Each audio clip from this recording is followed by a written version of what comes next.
Hey, how's it going again, my brothers and sisters? Welcome to what should have been October's edition of I.P.W.O.C, or If Pokemon Were Other Characters from Other Video Games. I'm sorry, this should have been October's I.P.W.O.C episode. It's going to be one for November, hopefully later. I've kind of already begun. I know my topic already, but for what should have been October's I.P.W.O.C episode, we would have been tackling Kid Icarus Uprising, which is one of my favorite non-Pokemon games ever. One of my favorite non-Nintendo Pokemon game in all time. And we want to be tackling some certain characters from the games. And of course I do this all in one take. And if I fail when it comes dialogue-wise, who cares? Who knows how many people are watching this right now? But whatever. Ready, set, go. So start things off with the two angels themselves, Pit and Dark Pit. So of course these two are both Espeon and Umbreon respectively. Which I would have said at first sight, at first glance at these two, but once you got a little bit more into the story, you kind of get an understanding that these two are actually kind of flipped. Okay, you two can easily calm down. Okay? Come on, Pit, you can think about it. And when it comes to your battles against Dark Pit, you will have to be able to win, otherwise your story would never be able to progress. You guys would never destined to win. And your Umbreon's Dark typing is able to assist Espeon's Psychic typing. So the fact that you are stronger than Dark Pit can prove that you can beat him. Come on, Pit, where's that little smile? Oh, Dark Pit, calm it down. Because it's also a little quote that you said that lead me to switch your two roles with each other. Now, in the episode, in the mission titled The Chaos Vortex, during the battle, you and Pit said that you two were same sides of the two coin. Know him equals know you. Come on, do you get it now? Now, yeah, think about it. You're two sides of the same coin. You've kind of been weak and man, doing your own thing against the Underworld Army and Palutena's army and Pit. But near the very end of the story, you kind of revealed your lighter side to everything. You helped Pit really when it came to getting Palutena back from the Chaos Kin and the Chaos Vortex with Lightning Chariot. You then helped Pit get his wings back after his wings were scorched up, and I guess that's kind of in the end. And when you think about it, that is your lighter side of you, because you both have your darker sides and your lighter sides, despite the fact that Dark Pit, you were made from the dark side of Pit with the Mirror of Truth. You get it now, Dark Pit? So where's that little smile of yours? Ha! Okay, that's good enough. Next up, we have the Goddess of Light Palutena herself. There were a couple of options I did have for Palutena, but I decided in the end to go for Jirachi. Because Jirachi is the Pokemon that is able of granting wishes for those. And people worship gods and goddesses to hope that they'll hear their prayers and, in a sense, grant them their wish. It's Palutena is able to give Pit the power of flight, and Jirachi is capable of doing many kind of powerful things. And these two are both proven to actually be able to go hand to hand in combat. Palutena being both Smash Bros. And a boss in Kid Icarus Uprising, or a kind of demi-boss because you weren't supposed to attack her by melee the Chaos Kin, but she was the one you were going to be fighting. Yep. Next up, we have Hugh-Jaw Reborn. Well, I guess it's just regular Hugh-Jaw or whatever. Three-headed Hugh-Jaw. It's based off of Hard Dragon. You wonder why? Come on. 1, 2, 3 heads. Done at that. Next up, we have Pandora, the Goddess of Calamity. Pandora, I actually decided to make a creative choice with this and based her after Lopunny. It's not much when you base Lopunny off of regular Pandora, the Fireball Goddess of Calamity, but when you base her after Amazon Pandora, it kind of works out when Lopunny could be Mega Lopunny. So when Pandora dumps herself into the Rewind Spring, she reverts back to her younger self with a body, Amazon Pandora, which they kind of idolize as being kind of attractive, and the internet itself and Pokemon kind of idolize Lopunny as to be a sexually attractive Pokemon in that sense. So they're not much when you compare regular Pandora to Lopunny, but comparing Amazon Pandora with Megalopody can really help things out. Next up, we got Pyron Sun God. So, to face the wrath of his Pyroblasters, I decided to face Pyron, the Sun God, after Heatran. There's one thing for both them being fire typing and Heatran having the Magma Storm, so they each have their own Pyroblasters in a sense. But Heatran Steel typing also supports it when when Pyron becomes Aurum Pyron.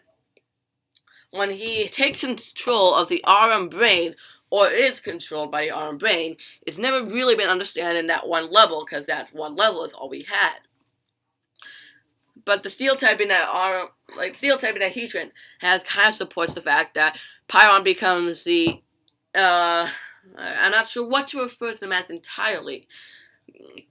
Like, the Aurums are aliens, and they kind of have the form of machinery type things.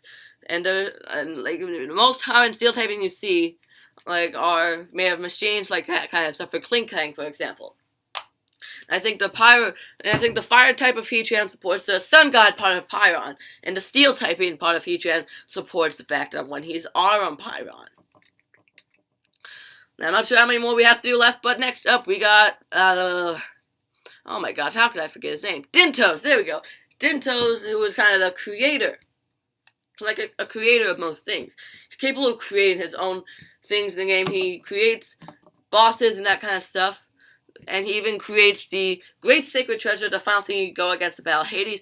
And that obviously based Dintos off of Arceus. Since there's quite a few of the characters in this game are gods, Arceus I only decided to give Arceus the role of one of them. I think Dintos is a really good example for this, because Dintos is able to create other life, in a sense. And Arceus is the god of Pokemon who created life for Pokemon, in a sense. Except we got the Lord of the Underworld, Hades himself. Now, I forgot what I put for Hades, so let's see what I put. Darkrai, there we go. Yeah, I believe my reasoning for behind Darkrai for Hades is because they both are really capable of their darkness deeds. Now, I didn't exactly know who Hades was until we took down Medusa in the final battle, which what we thought was the final battle, but was really only got us halfway through the story, where we later got to meet Hades, who was the real Lord of the Underworld army.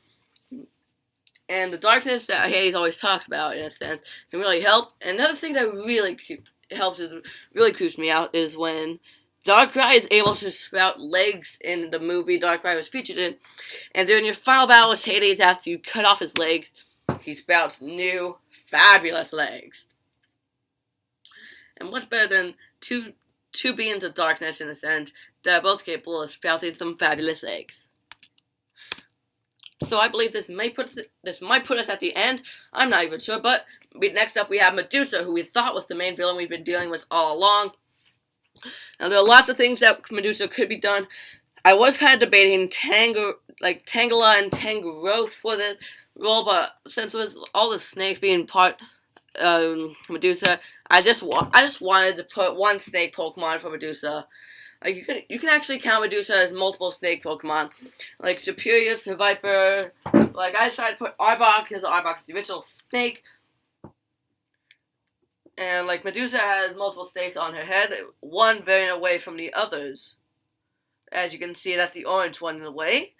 And Arbok is a multiple snake, and in multiple games, Arbok has different patterns on its little tummy there. Like, this is kind of a common pattern we've been seeing lately in, like, the past couple games, but there are a couple games where you see Arbok have different patterns on its stomach. It even changed the patterns on its stomach in the melee. Not the melee, not the anime, the manga. The manga is, and when you dealt with that stuff, it just led to some crazy shit. And Medusa was able to like, her final form battle, her head got all creepy. I don't have imagery, guys, so that's it's really creepy. But yeah, Medusa's Arbok. I did debate Tangela and Tangrowth if you do like that, like if you would put that in context below, but whatever. Okay, so now I think this might be the end. Okay, I'm sorry about it. I like doing this all in one take. I don't want to retake this stuff, but Viridi, Goddess of Nature, who we first met in Viridi, Goddess of Nature, the level 1. Alright, my mouth threw it dry. But either so, Viridi, Goddess of Nature, I decided to put Celebi, because Viridi has reset bombs, capable of, like, reverting the Earth back to its natural state. Like, it was a kind of really big deal for the first couple of levels that you had to go up against Viridi. And Celebi is a Pokemon that's able to, like, go back in time and turn other areas back in time. In a sense, returning what was there back into its natural state of nature. So both of them having the desire to turn things back to natural state. Viridi, because she thought the humans would poison it, and Celebi, though, just turned it back to what it used to be all peaceful like when chaos or whatnot wreaks around. Both of them have their different means of turning what used to be back to where it was, and they both have their different reasons of turning everything back to its natural state. Viridi's being selfish and Celebi's being unselfish. They both are capable of doing that, and that's why I chose them. So there you have it, guys.